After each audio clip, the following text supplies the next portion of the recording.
Mr. President, I have never faced a more difficult decision than the vote on the Iran nuclear weapons agreement, which is currently scheduled for mid-September. The stakes could not be higher, the issues more complex, or the risks more difficult to calculate. In approaching this decision, I've taken a two-pronged path.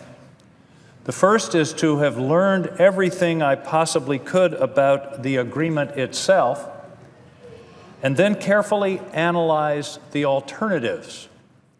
This second step is critically important, particularly in this case. No negotiated agreement is perfect, and it's easy to pick apart whatever agreement is before you. But the question is, compared to what? Often, an imperfect agreement is preferable when compared to the likely alternatives. Starting with a close reading of the agreement over several nights and early mornings back in July, and following hearings, classified briefings and sessions, meeting with experts inside and outside the administration, extensive readings about the agreement and its implications, and discussions with my colleagues, here's where I have come out. First, if implemented effectively, I believe this agreement will prevent Iran from achieving a nuclear weapon for at least 15 years and probably longer. Second, at the end of that 15 years, if we take the right steps, we will have the same options then that we have today if Iran moves toward the building of a bomb. And third, the current alternatives, if this agreement is rejected, are either unrealistic or downright dangerous. And so, based upon what we know now, I intend to vote in favor of the agreement. And here's why. The deal itself, I believe, is strong and explicit in terms of the burdens it places upon Iran's nuclear program for the first 15 years. A 98% reduction in their current stockpile of enriched uranium, strict numerical limits on further enrichment, the effective dismantling of the plutonium reactor at Arak, and dismantlement of 2/3 of their current fleet of enrichment centrifuges. But many argue that after 15 years, Iran could become a nuclear threshold state, which is certainly a possibility we need to be prepared to address. But, Mr. President, Iran is a nuclear threshold state today. And to be arguing about what may or may not be the case in 15 years and ignore the fact that they're a nuclear threshold state today, it seems to me, is the height of folly. If they decided to build a bomb today, they could get there in 2 to 3 months. After the rollbacks required in this agreement, however, this period is extended to at least 1 year, and we would know almost immediately if they were on track to a bomb. I might mention that we will have a much greater insight into their activities if this agreement is enacted than we do today.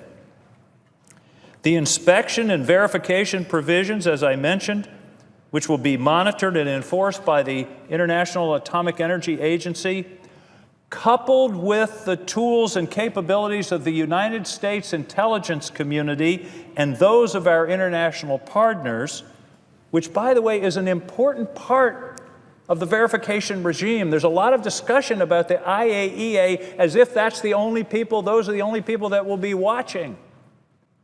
But indeed, the intelligence agencies of at least half a dozen countries will also be watching. I believe that the combination of the IAEA and our intelligence assets provide us with a high level of confidence that any attempt by Iran to cheat on its enrichment program will be detected.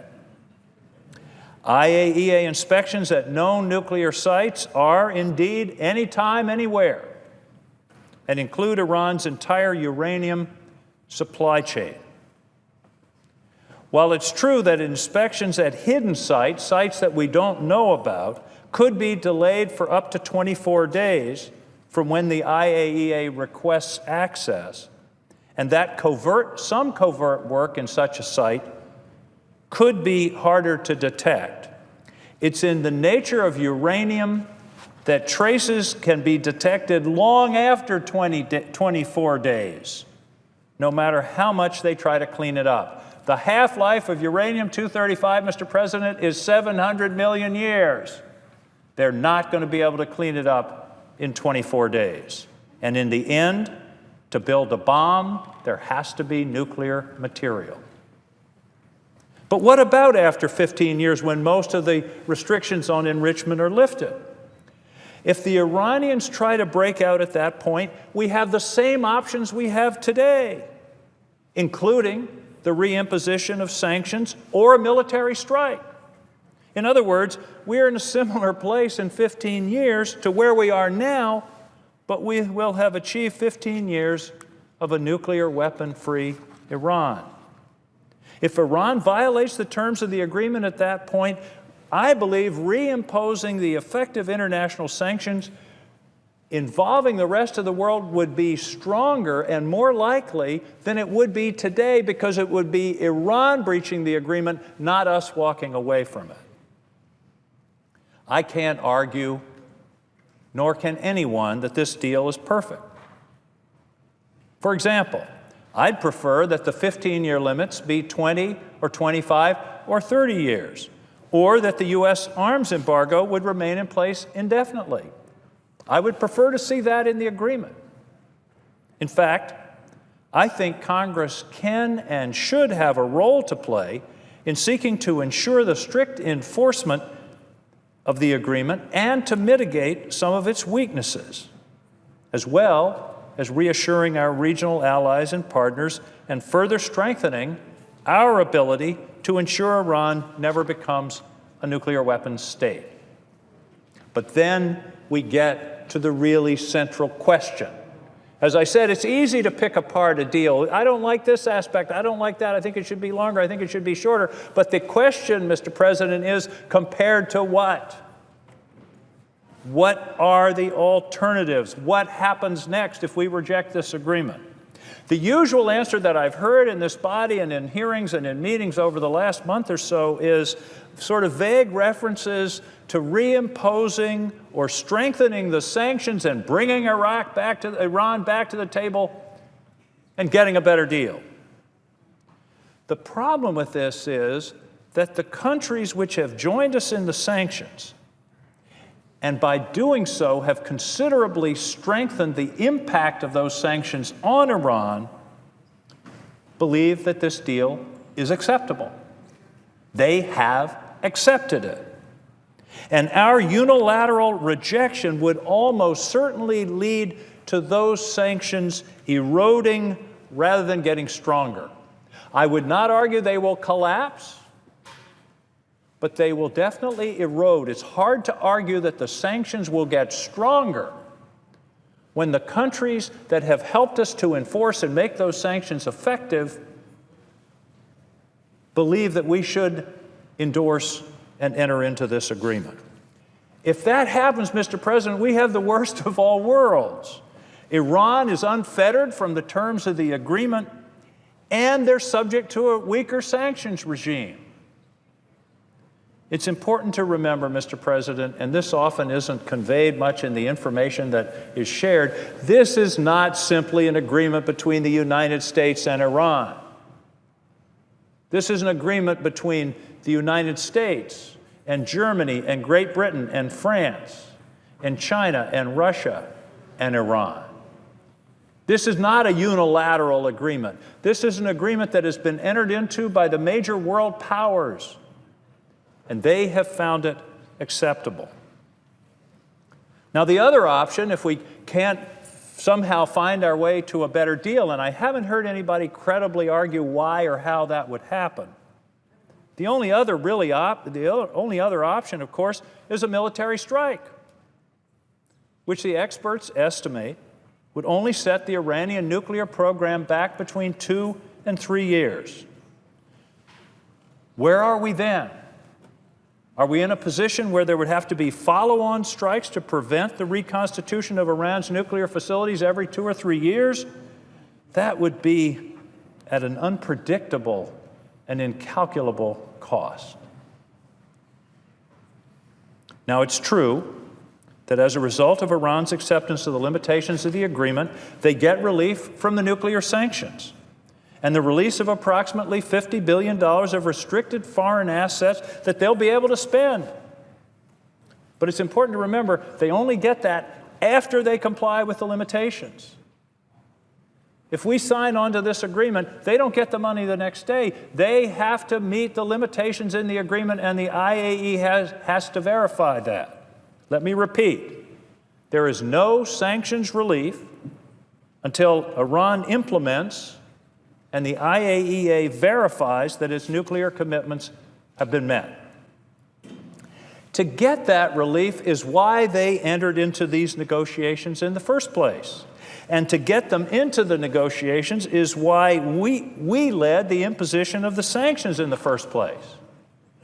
In other words, sanctions relief in exchange for acceptance of limitations on their nuclear program is the essence of the deal. Neither the sanctions nor the negotiations were ever about Iran forswearing terrorism or recognizing Israel or releasing hostages. All of those things are things I wish we could do. I believe those are good policy ends, but that isn't what this negotiation was about.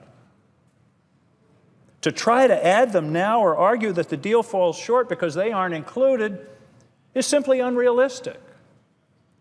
The United States, along with our allies and partners, must redouble our efforts outside of the nuclear agreement to address these issues.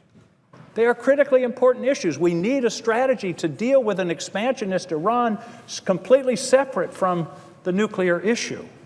I don't deny that. To deal with Iran's malign activities in the region. It's also important to reiterate that all U.S. sanctions on Iran related to terrorism and human rights will remain in place.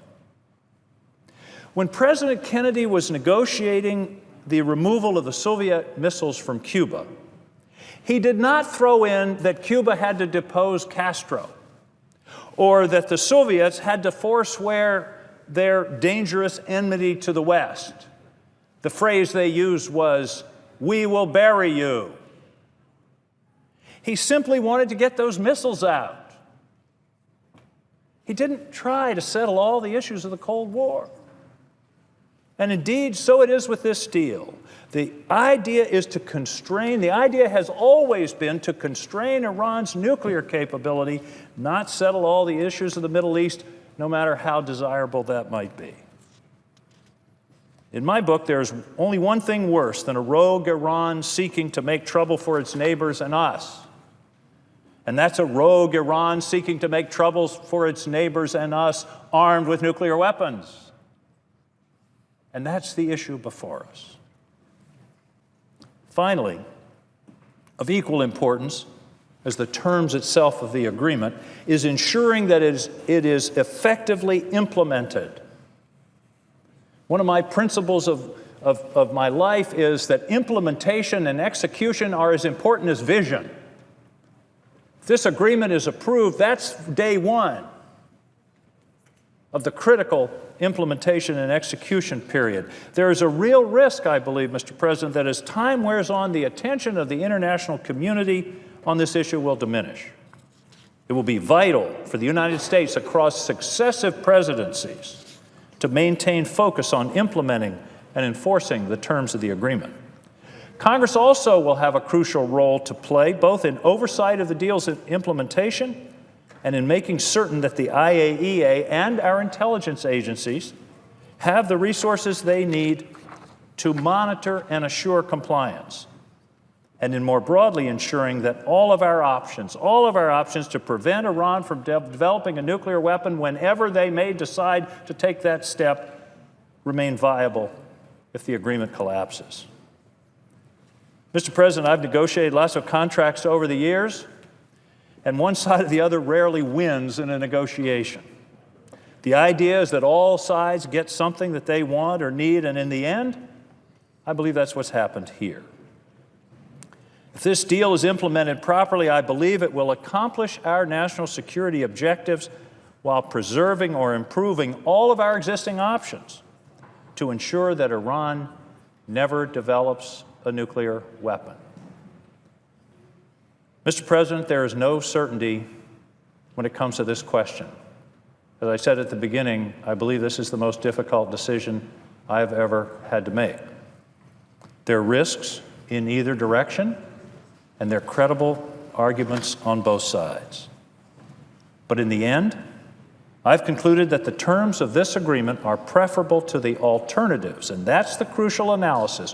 What are the alternatives? And that it would be in the best interest of the United States to join our partners in approving it. I intend to remain deeply engaged in this issue in the weeks and months ahead because the process does not end the day of our vote. If this agreement moves forward, it will fall to future presidents and future Congresses to oversee it and make it work. We owe the American people our best judgment, Mr. President, and it is my belief that this agreement, if implemented effectively and in conjunction with the other measures we must take to ensure its ongoing vitality, that this agreement will serve our nation, the region, and the world. Thank you, Mr. President. I yield the floor.